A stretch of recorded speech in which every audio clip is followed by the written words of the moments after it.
జై శ్రీరామ్ అందరికీ నమస్కారం. వెల్కమ్ టు న్యూస్ అఖండ. నేను మీ కస్తూరి శ్రీధర్. మిత్రులారా, పశ్చిమ బెంగాల్లో జరిగినటువంటి ఒక దారుణమైన సంఘటనకు సంబంధించిన న్యూస్ని ఈరోజు తీసుకువచ్చిన. ఈ న్యూస్ నండి ఎంత దారుణంగా ఉన్నది పశ్చిమ బెంగాల్లో పరిస్థితి అంటే చూస్తే మీకే అర్థమవుతుంది. పశ్చిమ బెంగాల్లో అభినవ శూర్పణఖ అయినటువంటి మమతా బేగం కనుసన్నల్లో ఆటవిక పాలన అయితే సాగుతుంది. తెలుసు కదా మీకు కూడా. రాను రాను అక్కడ హిందువులకు భద్రత అనేదే లేకుండా పోతుంది.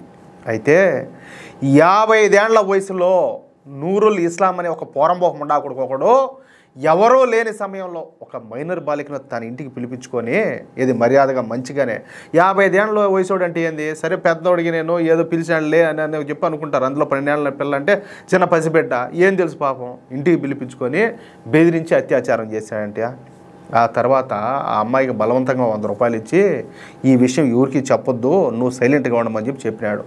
ఎవరికైనా కనుక నువ్వు చెప్పినావో ఖచ్చితంగా నిన్ను మీ ఇంట్లో వాళ్ళందరినీ కూడా చంపేచ్చని చెప్పేసి బెదిరించాడంట. దీంతో ఆ బిడ్డ పాపం అసలు ఏం మాట్లాడాలో ఏం చేయాలో కూడా అర్థం కాక ఈ జరిగిన దారుణం గురించి కనీసం ఇంట్లో వాళ్ళు కూడా చెప్పుకోలేకపోయింది, భయపడిపోయి. అయితే ఈ సంఘటన జరిగిన 4 నెలల తర్వాత ఆ చిన్నారిలో తీవ్రమైనటువంటి ఈ ప్రవర్తన, అదేవిధంగా శారీరక మార్పులను వాళ్ళ అమ్మ నాన్న ఇద్దరు కూడా గమనించి కూతురు ప్రవర్తన పైన అనుమానం రావడంతో వాళ్ళు ఏం చేశారు, అమ్మ నాయన డాక్టర్ దగ్గర తీసుకొని ఏమో పిల్ల మాదిరి ఉన్నది, ఏమో అర్థం కావడం లేదు, ఏం అడిగిందని సమాధానం చెప్పడం లేదు, ఏంది ఇట్లా ఉన్నది అని చెప్పేసి డాక్టర్ దగ్గరికి పోయి టెస్ట్ చేస్తే ఆ పసిబిడ్డ ఎవరు 12 ఏళ్ళ పసిబిడ్డ ప్రెగ్నెంట్ అని చెప్పి తెలిపింది. ఆ తర్వాత అడిగినారు కూర్చోబెట్టుకొని, ఏమైనా ఏం జరిగింది, ఎందుకు నువ్వు మారు ఉండవు, ఎవరు ఈ పని చేసిందని చెప్పి మామూలుగా అడిగినారు. ఎందుకంటే వాళ్ళ బిడ్డ ఎలాంటిదో వాళ్ళకి తెలుసు. మంచి పాప కూర్చోబెట్టి నిదానంగా మెత్తగా అడిగినారనమాట. ఏది మళ్ళీ ఏదైనా గట్టిగా అడిగితే భయపడతాని చెప్పేసి అడిగితే జరిగిందంతా బాధ అంతా కూడా ఏడుస్తా ఎక్కులు పెట్టుకుంటే ఎల్లగక్కేసింది. వెంటనే మొన్న జూన్ 6వ తేదీన ఈ శంకర్ జాతి ముండా కొడుకునేటువంటి ఈ నూరుల్ ఇస్లాం గడిపిన వాళ్ళ ఇంట్లో వాళ్ళు పోయి సిలిగురి పోలీస్ స్టేషన్లో కంప్లైంట్ పెట్టారు. మామూలుగా అయితే ఇప్పుడు అరబ్ దేశాల్లో అలాంటి చోట తలలు తెగ నరుకుతారు, ఏంలే అంగాలే కోస్తారు. ఎందుకు ఏం మాట్లాడాలో నాకు అర్థం కావడంలే. ఇప్పుడు వాడి మనవరాలు వయసు ఉండదా బిడ్డక? ఎట్లా మీరు ఏం మనుషులు రా, ఏం చేస్తే పుట్టినారు నా కొడకలారా మీరు? మీ అమ్మగారు కూడా మిమ్మల్ని అట్టే కానీ ఉంటారా ఎట్లా వస్తాయి మీకు ఇలాంటి ఆలోచనలన్నీ కూడా? అయితే ఈ విషయం తెలుసుకున్నటువంటి నూరుల్ ఇస్లాం గాడు ఈ సిలిగురి నుంచి పారిపోయినాడంట. ఈ ఆడికి పోతాడు పారిపోవడం అంటే? కూచ్ బెహార్లోని గోక్షదంగా ప్రాంతంలో వాడి మొబైల్ ఫోన్ ఆధారంగా ఈ లొకేషన్ ట్రేస్ చేసి పోలీసులు ఈయనైతే ఎట్టకేలకు పట్టుకున్నారు, తీసుకుపోయి అరెస్ట్ చేశారు. ఆడుండేది ఎవరు? మమతా బేగం. ఆవిడ కనీసం వీళ్ళ పల్లెత్తే మాట కూడా అందం, వీళ్ళు ఏం చేయదు, ఇబ్బంది పెట్టదు. ఏం అత్తారింటికి పోయి వచ్చంటే స్టేషన్కి పోయినా కూడా ఏం తిట్టేదిలే, కొట్టేదిలే, వాళ్ళ కఠినమైన శిక్షలు వేసేదిలే, ఏమిలే, మళ్ళీ పోతాడు మళ్ళీ వస్తాడు. ఇట్లాంటి దారుణాలు ఇన్ని. ఈ దారుణాలకు ముగింపు పలికేది ఎప్పుడు అంటాలే. ఇక్కడ తప్పు హిందువుల్లో కూడా ఉండాలి.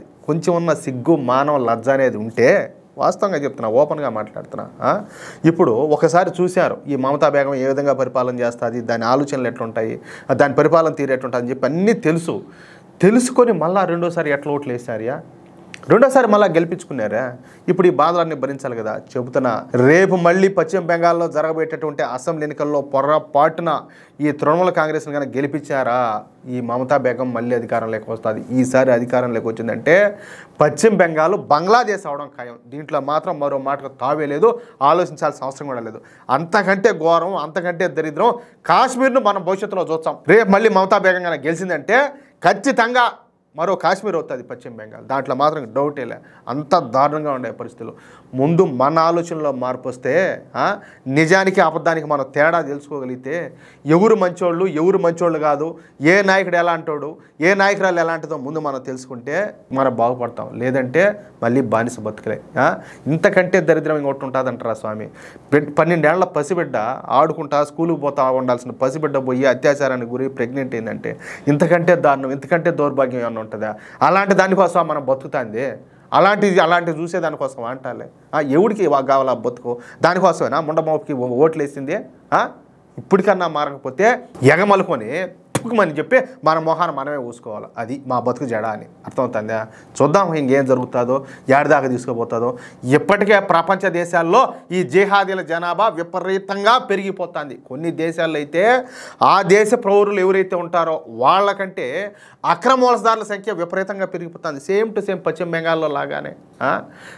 రాను ఇది యాడికి దారి తీస్తుందో, ఏం జరుగుతుందో చూడాలి. ఇంకా అది విషయం అయితే మిత్రులారా, ఈ న్యూస్ నచ్చిందా అని కూడా నేను ఎట్టడగాలో నాకు అర్థం కావడంలే. సరే, ఈ న్యూస్ నలుగురికి షేర్ చేయాల్సిన అవసరం ఉంది. నలుగురిలో మార్పు తీసుకురావచ్చు. కొంతమంది అయినా కూడా మేలుకొల్పాలనుకుంటే ఈ న్యూస్ నలుగురికి షేర్ చేయండి. అలాగే ఈ వీడియోకి సంబంధించి ప్రతి ఒక్కరూ కూడా మీ యొక్క అమూల్యమైనటువంటి అభిప్రాయాలను ఖచ్చితంగా స్పష్టంగా కామెంట్ రూపంలో తెలియజేయండి. ఇంకో విషయం ఏంటంటే, ఇంతవరకు మీరు కనుక మన ఛానల్ను సబ్స్క్రైబ్ చేసుకున్నట్లయితే ప్రతి ఒక్కరు కూడా మన ఛానల్ను సబ్స్క్రైబ్ చేసుకోండి, సపోర్ట్ చేయండి ప్లీజ్. జై శ్రీరామ్, జై హింద్.